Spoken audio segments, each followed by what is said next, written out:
My name is Nathaniel P Hoot-whistle, and last week my cousin showed up, and he accused me of leaving him for Dad in the bottom of the river 2 years ago.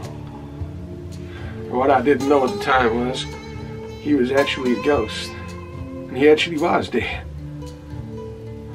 and he came here to take out his vengeance on me.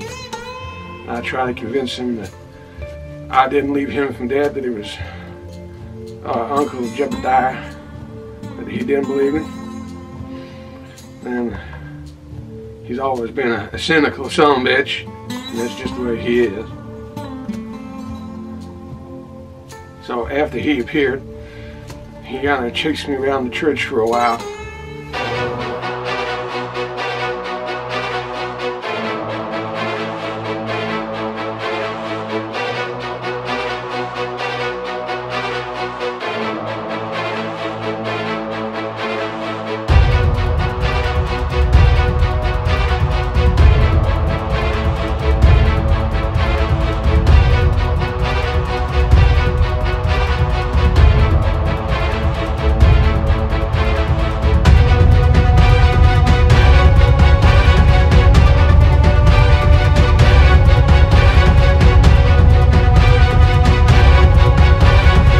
I managed to make my way out of the church, and I found myself running down the street and all through the town.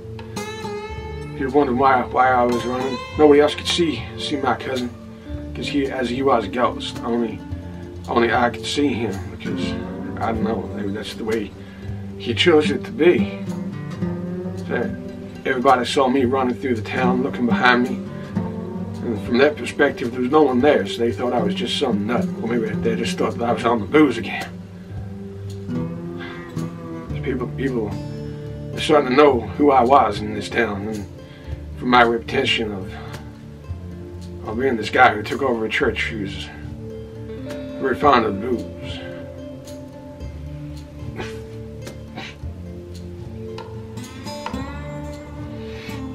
I try to get people to help me. They just looked at me like I was crazy. I said, there's some crazy nut trying to chase me down and kill me. And I said, there he is right there. He's right there, running behind me.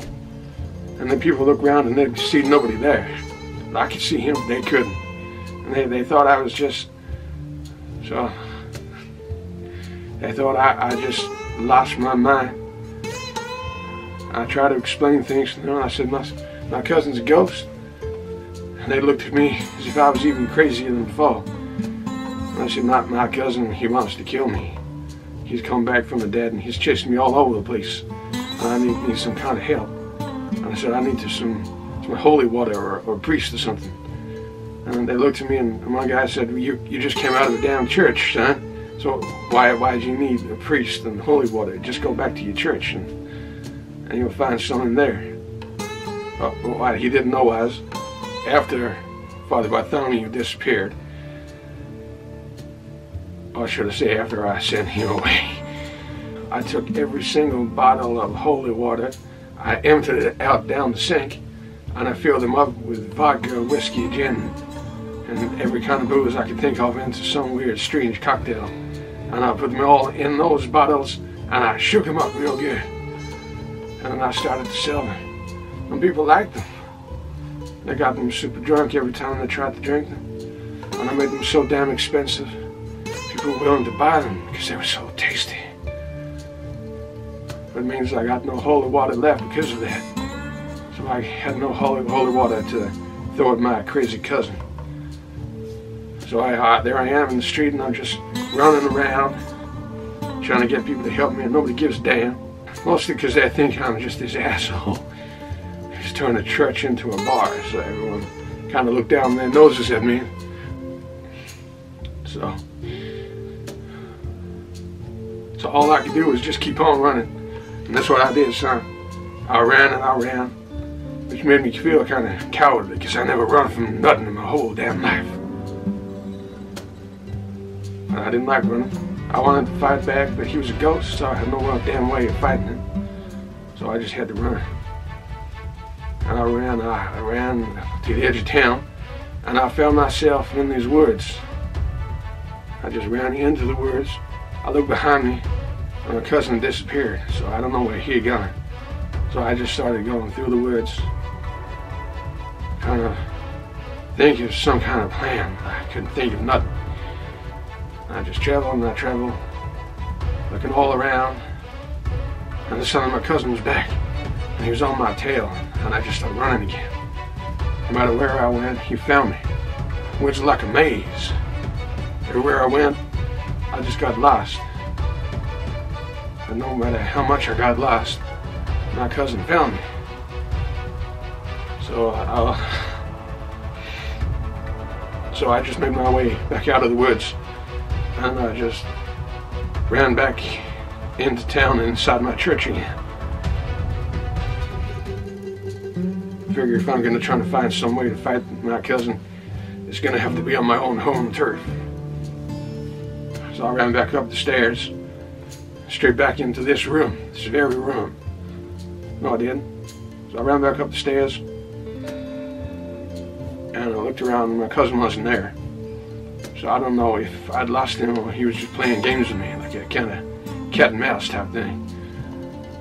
So eventually my cousin did find me. And it was time for one final exchange of words, or rather, although it was a pretty one-sided conversation, I did all the talking, and he just stared like a crazy nut. And he came towards me, just about to kill me, and I said, "Son, is there something I can offer you that would make you not want to kill me?" And he just looked at me, and he just shook his head. And he told me that there ain't nothing that he can take from me, apart from my life, that will give him satisfaction. So I just said, "Son, how about a brand new body? You're dead, son. You're a ghost. You got no physical form apart from, although somehow you were able to open my door and walk in, so you got a little bit of the physical form, but you're a ghost, son. And what can you do as a ghost?" I said, "You can't do goddamn nothing, son." So I said, "Son, I just happen to know that there's this body just waiting for you to go and possess. And his name is Father Bartholomew. And he's a priest. He's gone to the west coast of the country, and he's traveling around. And I just happened to have had a postcard from him the other day, which of course was a lie. So I haven't heard from that son of a bitch since I sent him away, since I tricked him into driving away to the other side of the country. My cousin doesn't know that. He thinks that we're in contact. He thinks that I'm just looking after this place for that goddamn priest." So I said, "That Father Bartholomew, he's a real son of a bitch. He is a nasty piece of work, and he deserves to be possessed." So I said, "Cousin, you go find that priest, and you go and possess his body." And my cousin, he just shook his head. He didn't want to do it. He didn't care. He wanted the sweet taste of vengeance by killing me. And I said, "Son, is it really worth killing me and carrying on as a ghost when you could go and find that priest and take over that son of a bitch's body and have a new lease of life?" And my cousin, he just shook his head. He didn't care. All he wanted was vengeance. So I said, "And then I mentioned that priest happens to have a whole ton of gold hidden away. He's a very wealthy priest." And then, just as my cousin was about to strangle me, he stopped. And he cocked his head and he thought about it for a while. And I said, "That's right, son. I know how much you like gold, because you're a greedy son of a bitch, aren't you?" And my cousin, he just smiled. And I said, "That's right, son. That priest, he's got a whole ton of gold hidden away," which of course is just another lie. He ain't got no gold. He was poor as a church mouse, son. But my cousin didn't know that. And I was very good at persuading him that I was telling the truth.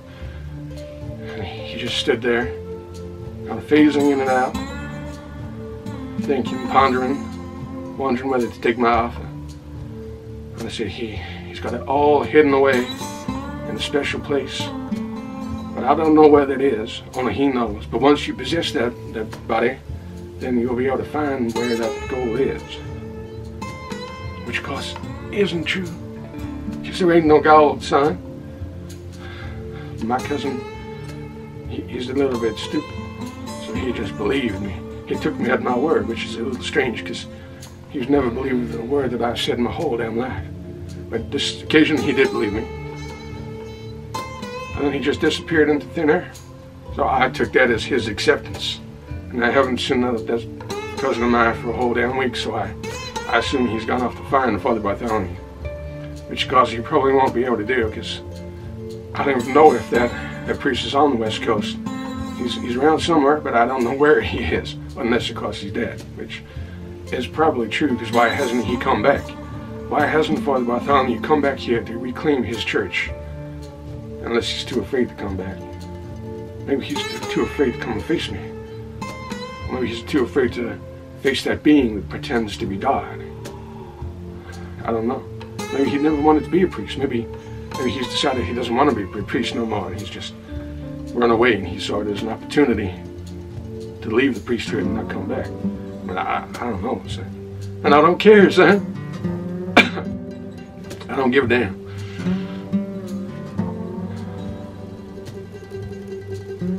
Because my cousin's such a greedy son of a bitch, he'll just keep on looking and looking, because he wants that gold. He'll just keep trying to sniff it out. Like some dog. Because that's who he is. He's just a greedy son of a bitch.